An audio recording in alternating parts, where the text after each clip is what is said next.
다 같이 묵도하심으로 주일 오전 영상 예배를 시작하도록 하겠습니다. 다 같이 묵도하시겠습니다.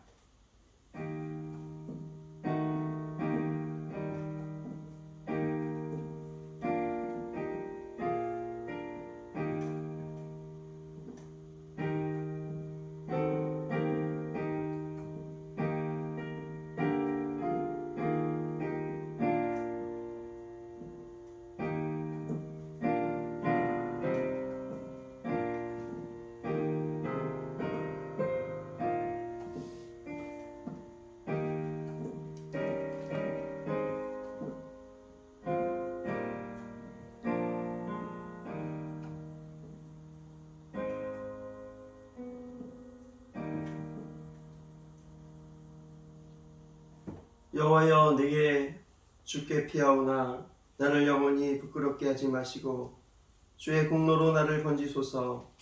내가 귀를 기울여 속히 건지고 내게 견고한 바위와 구원의 산성이 되겠나이다. 아멘.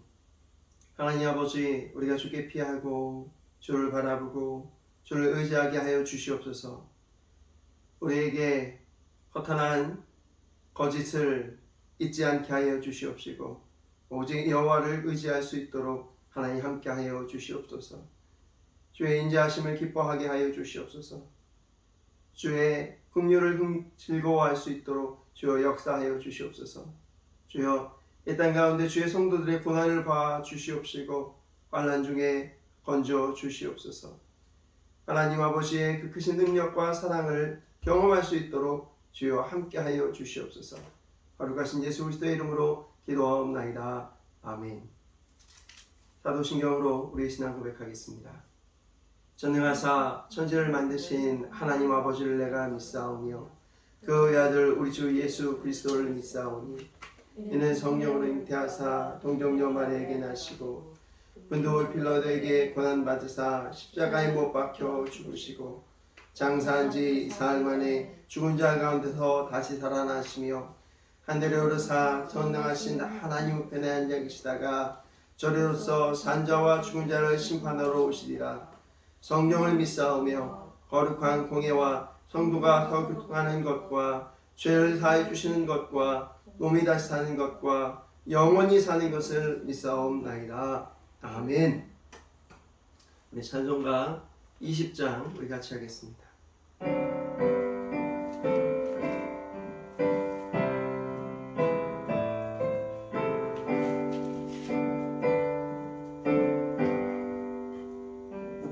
큰 영광 중에 계신 주 나 찬송합니다.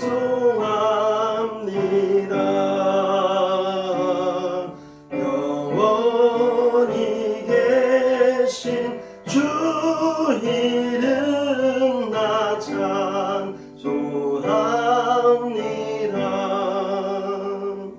한없이 크신 능력은 나 찬송합니다. 참되고 미쁜 그 언약 나 찬송합니다. 온 천지 창조하시던 그 말씀이 있어 영원히 변치 않는 줄라 믿사옵니다. 그 온유하신 주 음성 날 불러주시고 그 품에 품어 주시니 나 찬송합니다.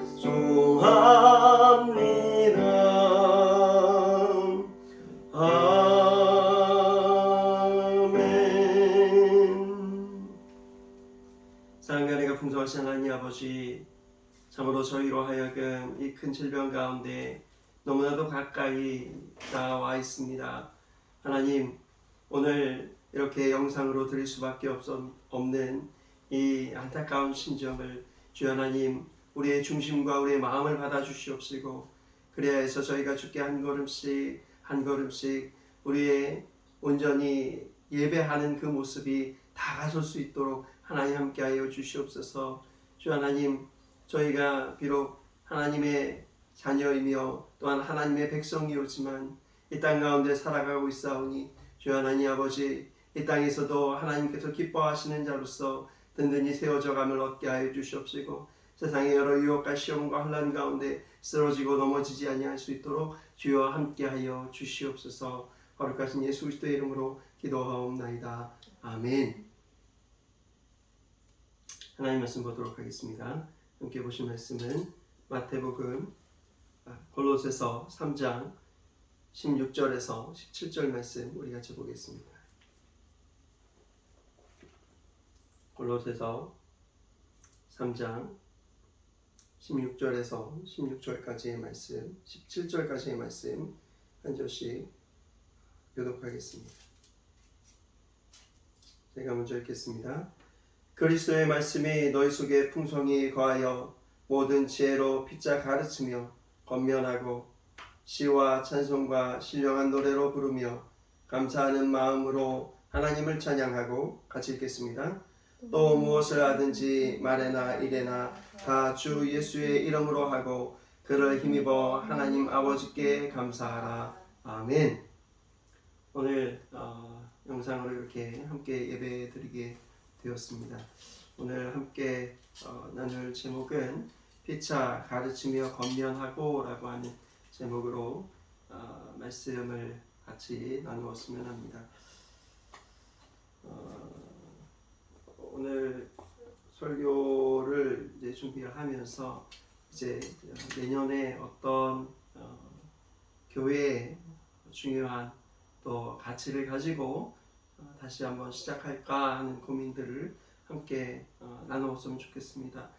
오늘 첫 번째 내용의 주제는 소그룹에 관한 내용입니다. 우리가 좀 더 구체적으로 말씀드리면 작은 모임을 세워가는 것에 대한 우리가 말씀을 듣고 또한 이것을 잊지 않고 살아가야 할 줄로 믿습니다. 그래서 제자훈련이라고 하는 것을 시작하려고 하는데요. 아마 어떤 분은 이렇게 생각할지 모르겠습니다.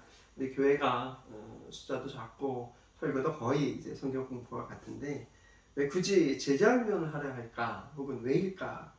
생각할 수 있습니다. 왜 그럴까요? 첫 번째는 제자훈련이라고 하는 것은 이제 성경 공부랑 좀 다릅니다. 성경 공부는 성경적인 지식을 쌓고 또 지식을 습득하는 것을 목표로 한다면, 제자훈련은 신앙훈련이죠. 신앙생활함에 있어 성경적인 삶을 살아가는 방법을 연습하고 또 훈련하는 것이라 할 수 있습니다. 그래서 제자훈련은 성경 공부에 비해서요 굉장히 직접적입니다.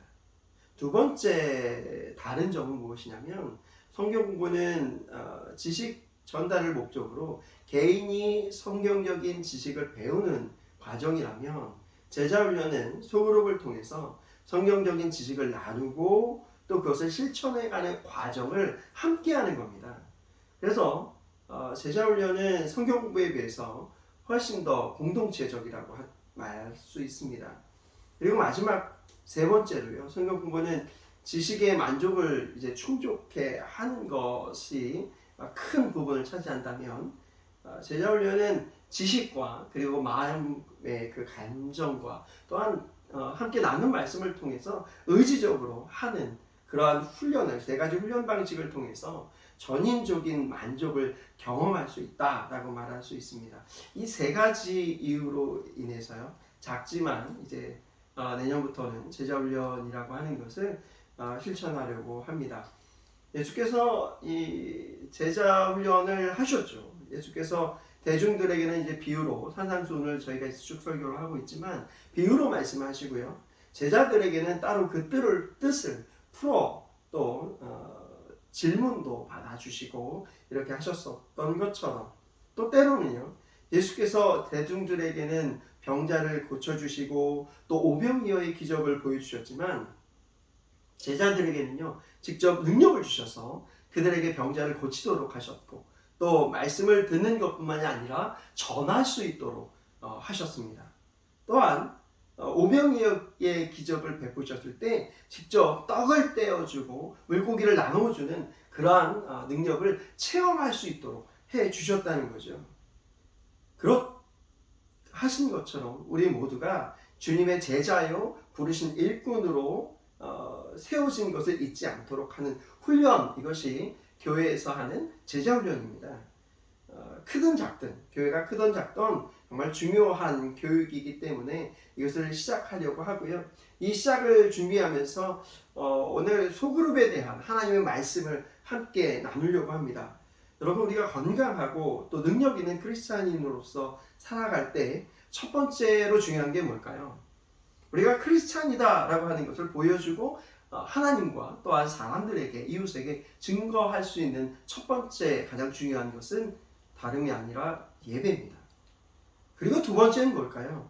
두 번째는 소모임이라고 하는 것이 필수 불가결한 요소라는 것을 우리가 알 수 있습니다. 왜 그럴까요? 성경에서 한번 그 예를 살펴보려고 합니다. 우리에게 가장 모범적인 교회를 들려면 어떤 교회가 있을까? 초대교회의 그 예루살렘 교회를 들 수 있습니다. 이 교회는 두 가지 특징이 있습니다. 첫 번째 특징은요, 함께 모이기를 힘썼다는 거예요. 사도행전 2장 46절의 말씀을 보면 그들은 모이기를 힘써 하였다라고 하는 거죠. 왜 힘쓸 수밖에 없었나요? 모이지 못하게 하는 사회적인 혹은 당시 상황적인 일들이 많았다는 겁니다. 그러한 상황 가운데서도 그들은 모이기를 힘썼다고 이야기를 합니다. 그래서 우리가 모범적인 교회, 우리가 초대교회로 돌아가자라고 이야기할 때 바로 이 예루살렘 교회를 이야기하는 것이죠. 그리고 두 번째는 무엇이냐면 그들이 흩어져서 가정에서 모임을 가졌다라고 이야기를 합니다. 약 10명 미만의 성도들이 모여서 함께 하나님의 말씀을 배우고 또 음식을 떼어 나누면서 은혜를 받았다는 것입니다. 이것이 교회의 본래의 모습입니다. 예루살렘 교회는 오늘날 교회 역사에서 얼마나 오래되었든지 그 교회를 따라갈 때 이 교회가 건강한 교회구나라고 말하고 있는 교회입니다. 성도들이 활기차게 신앙생활할 수 있는 그 모델을 보여주는 것이죠. 이런 의미에서 두 가지, 주일 예배와 그리고 소모임은 교회를 이루는 중요한 두 가지 요소입니다. 주일 예배를 그래서 사람들이 안문으로 비유합니다. 그리고 소모임을 연문이라고 이야기를 하지요. 안문은 어떻습니까? 크고 넓습니다.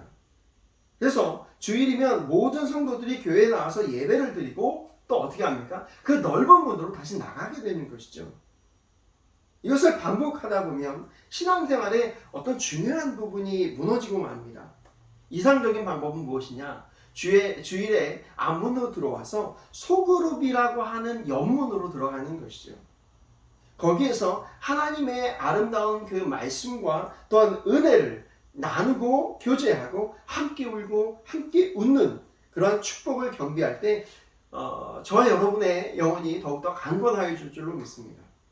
안문으로 들어왔다면 연문으로, 소그룹이라고 하는 연문으로 들어가야 됩니다. 그대로 안문으로 나아가는 것이 아니죠. 제가 예배를 드리고 성도들이 잠시라도 남아서 함께 말씀을 나누는 것, 한 주간의 은혜를 나누는 것을 굉장히 좋아합니다. 때로는 그런 이야기도 하죠. 예배당에 오래 남아있는 것이 그것이 은혜이다 라고 하는 것이에요. 한 주간의 신앙인으로서 살아가는 것이 힘들고 고통스럽고 어려웠던 것을 오늘 들은 말씀을 들어서 그 말씀을 통해서 오늘 예배를 통해서 내가 은혜를 경험하고 다시 기쁨을 회복하는 것을 서로 나눌 때 성도들은 만족을 얻고 은혜를 체험하게 되는 것입니다. 그래서 한 성도가 그 예배당에 얼마나 머무느냐라고 하는 것이 그 신앙인의 그 은혜의 척도다라고 말하는 그러한 크리스찬 신학자들도 있습니다. 물론 우리가 주일 예배만 드리고도 신앙생활을 못하느냐? 그렇지 않습니다. 주일 예배만으로도 신앙생활을 할 수도 있습니다. 하지만 우리가 예배만 드리고 혹은 예배를 가끔 빠지면서도 신앙생활을 하면 할 수 있다라고 생각한다면 그것은 아마 거듭남의 그 신자의 그 자리에서 좀 벗어나지 않았나라고 생각할 수 있습니다. 반대로 우리가 예배라고 하는 것이 정성을 쏟는다면 우리의 의복과 우리의 헌금과 우리의 마음, 특별히 우리의 마음과 중심에 정성을 기울이는 신앙이라면 정말로 이 신앙인은 온전히 하나님 앞에 사로잡혀 있고 하나님께 기뻐하는 예배를 드린다라고 할 수 있을 것입니다. 하지만 기울어진 신앙이 아니라 좀 더 온전하고 단단한 신앙생활을 하려면요, 오늘 말씀과 같이 피차 가르치며 또한 권면하는 그러한 교제, 그런 소그룹에 관한 모임을 가져야 할 것입니다. 한 부분만 잘하는 것도 중요합니다. 예배를 잘 드리고 예배를 위해서 정성을 쏟는 것도 중요하지만 전체를 온전하게 나를 온전히 하나님께 예배 드리는 그런 제물로 드린다라고 할 때는 우리의 소그룹, 우리의 관계에 있어서도 예배적인 관계, 우리의 관계에 있어도 하나님 말씀의 은혜를 나누는 관계도 굉장히 중요합니다. 예배의 중요성에도 불구하고요, 사실 예배에는 약점이 있습니다. 대중 예배는 옆에서 앉은 형제들과 더불어 말씀의 은혜를 예배 중에 긴밀하게 나눌 수 없습니다. 거룩하신 하나님과 나 자신의 그러한 종적인 관계에서는 아름답게 은혜를 주고받지만 옆에 앉아있는 형제들과의 그 횡적인 교제는 잔절되기 때문에 그렇습니다. 그래서 우리가 함께 형제들과 은혜를 나눌 때 그 은혜가 배가 됩니다. 나눌 때 나에게 은혜가 되어지고 능력이 되어지고 또 형제들과 은혜를 나눌 때 그 형제들을 일으켜 세울 수 있습니다. 그러나 나눔이 없는 예배 가운데서는 고집 혹은 고독이 있습니다. 만일 자기만 아는 어떤 문제를 안고 예배를 참석했다고 생각해 보세요. 그러면 마음으로 하나님께 나아가고 하나님 이 고독과 이 어려움을 어떻게 해결하면 좋겠습니까? 라고 하지만 그 이면에는 고독이 있을 뿐입니다. 그렇다고 예배 중간에 야 내가 지금 어떤 문제가 있어 라고 이것이 하나님 말씀 오늘 지금 들려지는 이 설교를 통해서 어떻게 은혜가 될까 라고 말할 수 없는 것 아니겠습니까? 뿐만 아니라 큰 예배만 드리는 사람들의 마음속에서는 점차 영적인 불만도 생겨납니다. 왜냐하면 예배를 통해서 마음에 있는 공허감이 예배만을 가지고는 채워지지 않기 때문에 그렇습니다. 나중에는요 이 불만이 문제의 씨앗으로 발전할 수 있습니다. 이것이 예배의 약점이죠. 그러나 소그룹으로 넘어가면 어떻게 될까요? 이 약점이 해소가 됩니다. 오늘 들은 말씀에 대해서 그 은혜에 대해서 나눌 수 있고 그래서 거기에는 고독이 없습니다. 작은 수의 형제가 함께 모여서 머리를 맞대고 신앙을 공부하고 함께 나누다 보면 내 마음이 뜨거워지고 성령을 통해 깨달은 은혜를 서로 나누면서 형제의 말을 통하여 하나님의 음성을 듣기도 한다는 것입니다. 이런 은혜를 서로 주고받다 보면 어떤 현상이 일어나냐면 이것이 나만이 갖고 있는 문제가 아니구나. 나 혼자 고민하는 것이 아니구나. 다들 비슷한 문제를 가지고 가슴에 품고 고민하고 있네 라고 하는 생각을 하게 되면서 나 혼자만의 문제로 인한 고독에서 멀어지게 되는 것이죠. 교회의 목사를 통해서 채워지지 않는 영혼의 그 빈자리를 평범한 내 이웃, 내 형제를 통해서 은혜를 나누면서 채워지는 것입니다. 비록 내가 깨달은 것이 비록 하나님 말씀에 비해서 보잘것없어 보여도 그것은 다른 형제와 나누면서 내 마음에 있는 공간이 채워지게 되는 것입니다. 뿐만 아니라 그리스도를 가장 충만하게 경험할 수 있게 되는 것이죠. 멀리 계시는 그 하나님이 내 형제의 삶 가운데 이루시고 또한 경험케 하시고 역사하는 것을 보게 되는 것이죠.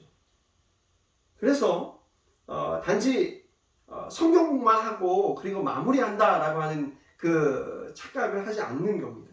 그래서 성도들을 유식하게 만드는 것이 제자훈련이다라고 생각하는 그 오해에서 벗어날 수 있습니다. 사실 소그룹 모임과 제자훈련은요 공부가 목적이 아닙니다. 성경 공부는 수단일 뿐이고 목적은 하나님의 말씀을 나눔으로써 예수님을 배우고 닮아가면서 하나님 마음에 드는 사람이 되어가는 그 훈련을 하는 것이죠. 그리고 하나님 마음에 드는 삶을 살고자 몸부림치고 그 몸부림침을 통해서 경험되어지는 그 삶의 은혜를 나누는 겁니다. 우리가 말씀을 배우는 목적은 머리로 끝나는 것이 아닙니다. 그 말씀을 가지고 어떻게 삶에 적용할 수 있을까 하는 것을 고민하게 되는 것이죠. 그래서 자신의 문제를 내어놓고 말씀을 통해서 비추어 질문하고 또 같은 고민을 안고 있는 형제들의 이야기를 들으면서 어떻게 하든지 말씀을 삶에 적용하려고 하는 겁니다. 말씀을 삶에 적용하는 훈련, 이것이 제자훈련입니다. 함께 기도하지요. 주여 우리를 도와주시고 각자의 삶을 깨닫는 말씀 가운데 순종할 수 있는 그런 강한 사람이 되도록 은혜를 부어달라고 기도하는 모임, 이것이 소그룹의 기도의 모임입니다. 그러므로 우리가 소그룹에 들어가게 되면요, 시작하게 되면 얼마 안 돼서 사람들이 변하는 모습을 보게 됩니다. 이것이 소그룹이 주는 은혜이고 제자 훈련이 주는 그러한 풍성함입니다. 그래서 이것을 해도 좋고 안 해도 좋고 어떤 취미생활, 교회 프로그램처럼 생각하는 것이 아니라 신앙생활을 바르게 하고자 하는 사람이라면 어떻게 해서든지 시간을 내어서 꼭 한 번은 해야 하는 그러한 훈련이라고 말할 수 있습니다. 그러면 모든 사람이 한 사람의 이야기를 경청하고요, 또 서로의 말씀을 살피면서 함께 손잡고 은혜의 보좌 앞으로 나아갈 수 있습니다. 이러한 분위기는 예배를 통해서는 불가능한 그러한 분위기라고 할 수 있습니다. 소그룹이 모여서 하나님 말씀을 나누고 형편을 염두에 두고 하는 그 말씀입니다. 그런데 이 16절의 말씀, 오늘 본문 말씀을 볼 때요, 현대어 번역본에 의하면 이렇게 말씀할 수 있습니다. 너희는 모든 지혜로 피차 가르치고 권면하면서 그리스도의 말씀이 너희 속에 풍성하게 거하게 하라 라고 말하는 것입니다. 이것이 소그룹이 주는 은혜입니다. 교인들이 모여서 함께 나누는 그러한 은혜, 이것이 소그룹이 우리 가운데 함께 주는 큰 지식의 향연이라고 말할 수 있습니다. 초대교회 당시에 전문가적인 지식을 가진 사람들은 아무도 없었습니다. 사도들 외에는요, 누구도 신학을 하거나 말씀을 가르치는 사람이 없었습니다. 그러므로 교인들이 모였을 때 각자 초보적인 지식만을 가지고 있었지만 깨닫고 있는 말씀을 통해서 나누면서 은혜를 받았다는 거죠. 그러므로 피차 가르치고 권면하는 겁니다. 권면도요, 단순히 성경 지식을 머리에 쌓는 것을 권면하는 것이 아니라 하나님의 말씀을, 오늘 들은 말씀을 실제적으로 어떻게 적용하면서 순종할까라고 하는 것을 나누는 거죠. 여기에 초점을 두고 있습니다.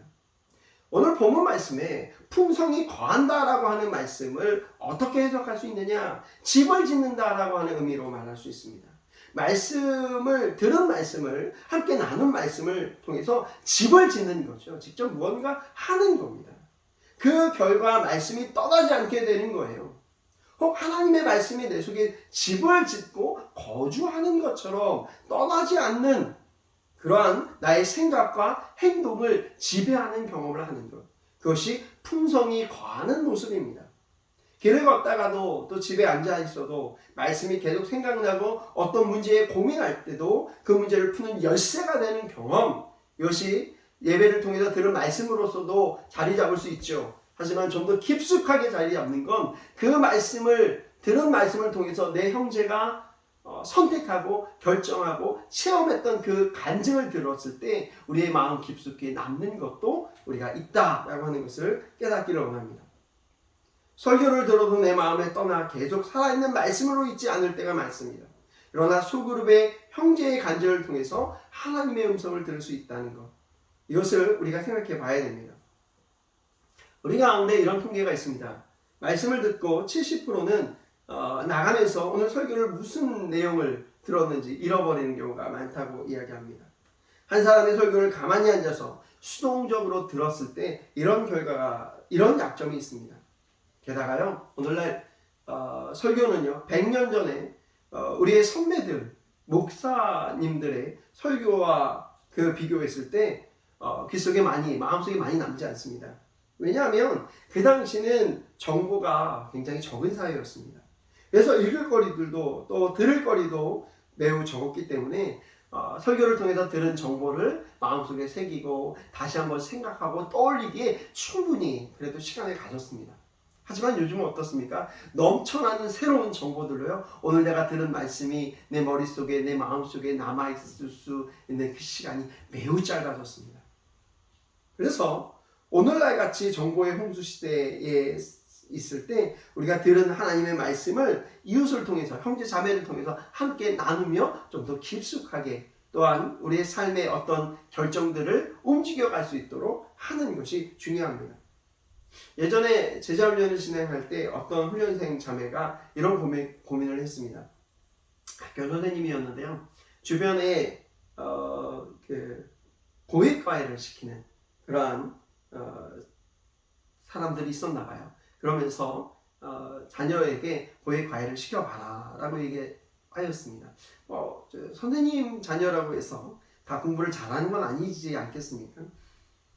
당신 아들은 고액과외 교사한테 맡기면 성적도 금방 올라갈 것 같고 또 재정적인 능력도 있으면서 왜 그렇게 하지 않느냐 하는 것인데요. 아무리 기도해도 생각해봐도 선뜻 결단이 서지 않았던 겁니다. 왜냐하면 내가 예수 믿는 사람으로서 하나님의 자녀로서 그리고 학교 선생님으로서 고액과외를 시킨다는 것이 하나님께서 결코 기뻐하시지 않는 것 아닐까라고 하는 생각을 갖게 된 것이죠. 그러면서 기도하면서 결단하는 것은 그래, 내 아이의 성적이 그렇게 오르지 않더라도 과외를 시키지 않더라도 하나님의 기뻐하실 일을 바라보면서 그렇게 바르게 신앙생활을 하자라고 결단했던 겁니다.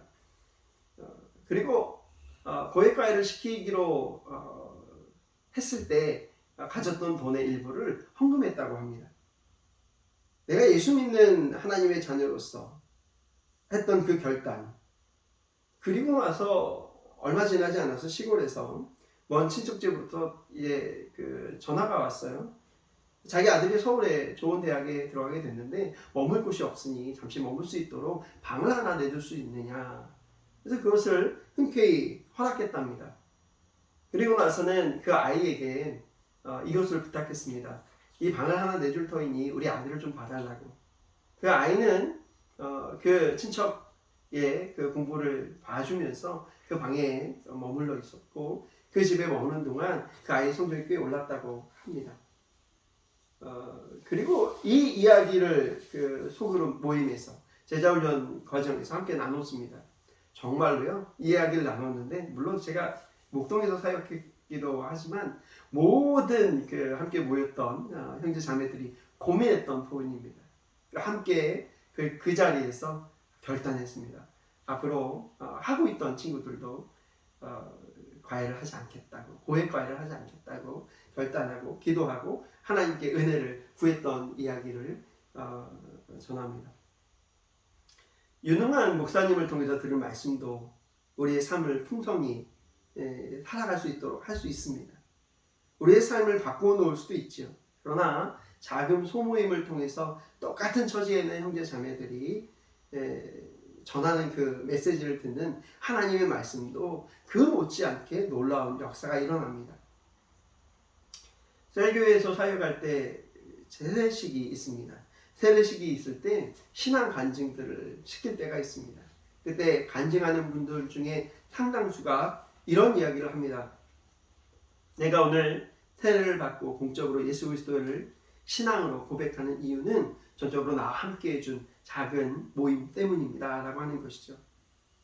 10년, 20년 교회를 다녔어도 심령의 변화가 없고 중생도 없고 마치 겉만 그을린 나무처럼 드나들기만 했던 그 시간들 가운데 내가 작은 성경 공부의 모임, 소모임을 통해서 똑같은 처지에 있는 사람들을 바라보고 함께 공부하다 보니 그 입에서 나오는 말씀과 간증이 나에게 도전이 되어서 그래서 영적으로 눈이 열려서 내가 그동안 예수를 헛믿었구나 라고 하는 생각이 들어서 이렇게 보다 더 열심을 다하여 신앙생활을 하게 되었고 그 형제 자매를 통해서 내 형편에 비해서 훨씬 어려운 그러면서도 힘든데도 저렇게 예수를 바로 믿고 은혜를 충만히 받는 그 모습을 통해서 위로웠던 그런 세례도 받고 그리고 열심히 신앙생활 하려고 했다라고 말하였습니다.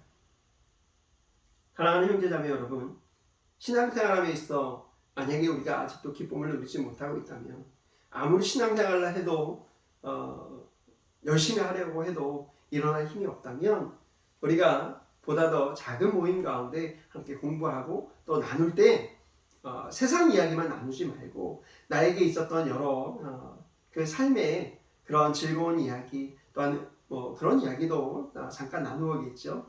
그런 것이 아니라 오늘 내가 누구를 신앙인으로서 누구를 만날 때 하나님의 말씀과 은혜를 경험하고 또 하나님의 말씀대로 애쓰고 노력했던 것들을 나누는 그러한 저와 여러분 되길 간절히 원합니다. 우리가 비슷한 또 평범한 이야기를 듣고 깨닫는 말씀에 귀 기울이면 거기에 하나님의 음성이 있습니다. 그 말씀을 가지고 실험하면서 체험하는 그 간증을 듣고 나누는 자리에 모두 함께하기를 간절히 원합니다. 기도하겠습니다. 하나님 아버지, 우리 교회 모든 소속된 성도들 가운데 모두 다 천천히 한 분도 빠짐없이 서로를 가르치고 권면할 수 있도록 주여 인도하여 주시옵소서. 그 마음속에 하나님의 말씀이 그리하여 풍성하게 거하게 하여 주옵소서.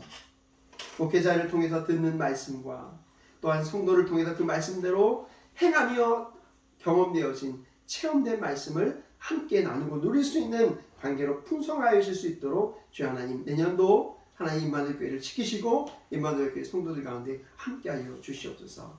거룩하신 예수 그리스도의 이름으로 기도하옵나이다. 아멘. 우리 찬송가 445장 하시면서 함께 헌금하겠습니다.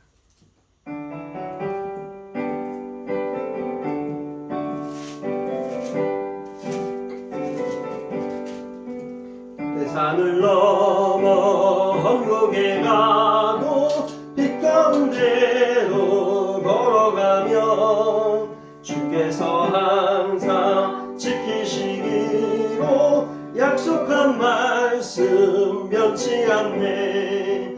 하늘의 영광 나의 맘속에 차고도 넘쳐 할렐루야를 힘차게 불러 영원히 주를 찬양하니. 캄캄한 밤에 다닐지라도 주께서 나의 길 되시고 나에게 맑은 빛이 되시니 길 잃어버릴 염려 없네. 하늘의 영광 나의 맘속에 차고도 넘쳐 할렐루야를 힘차게 불러 영원히 주를 찬양하리. 광명한 그빛 마음에 받아 찬란한 천국 바라보고 할렐루야를 힘차게 불러 난 빛에 걸어가니. 하늘의 영광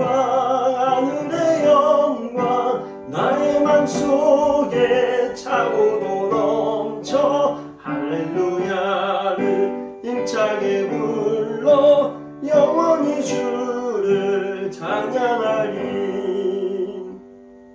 하나님 아버지, 오늘 이렇게 영상으로 예배합니다. 주여, 이 예배 가운데서도 저희가 이렇게 헌금을 준비하고 또한 우리의 마음과 정성을 주께 예비합니다.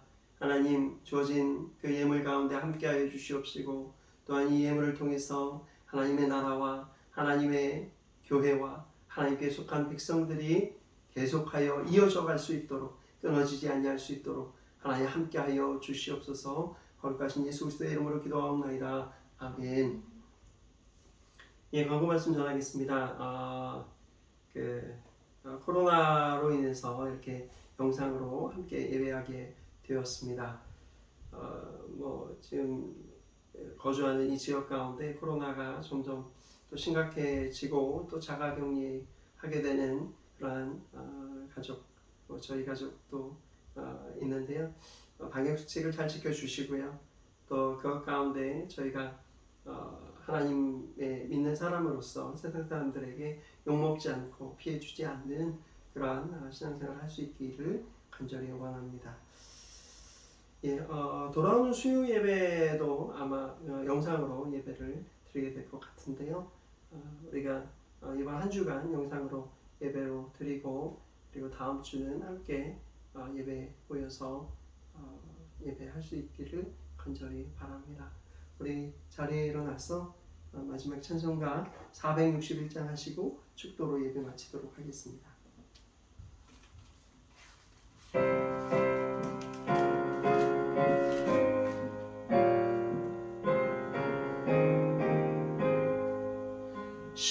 십자가를 질 수 있나 주가 물어보실 때 죽기까지 따르오니 성도 대답하였다.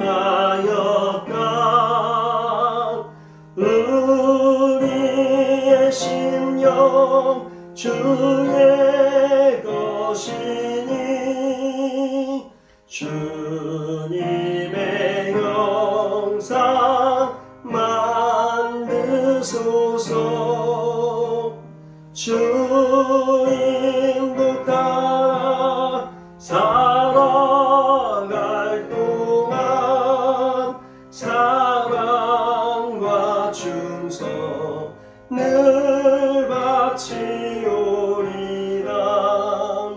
너는 기억하고 있나 구원받은 강로를 그가 회개하였을 때 나고 허락받았다. 우리의 심령 주의 것이니 주님의 형상 만드소서. 주인도 따라 살아갈 동안 사랑과 충성 늘 바치오리다. 걱정 근심 어른 그늘 너를 둘러엎을 때 주께 내 영 맡기겠나 최우승님 믿으며. 우리의 심령 주의 것이니 주님의 형상 만드소서. 주인도 따라 살아갈 동안 사랑과 충성 늘 바치오리다. 이런 일 다 할 수 있나 주가 물어보실 때 용감한 자 바울처럼 선뜻 대답하리라. 우리의 심령 주의 것이니 주님의 형상 만드소서. 주인도 따라 살아갈 동안 사랑과 충성 늘 바치오리다.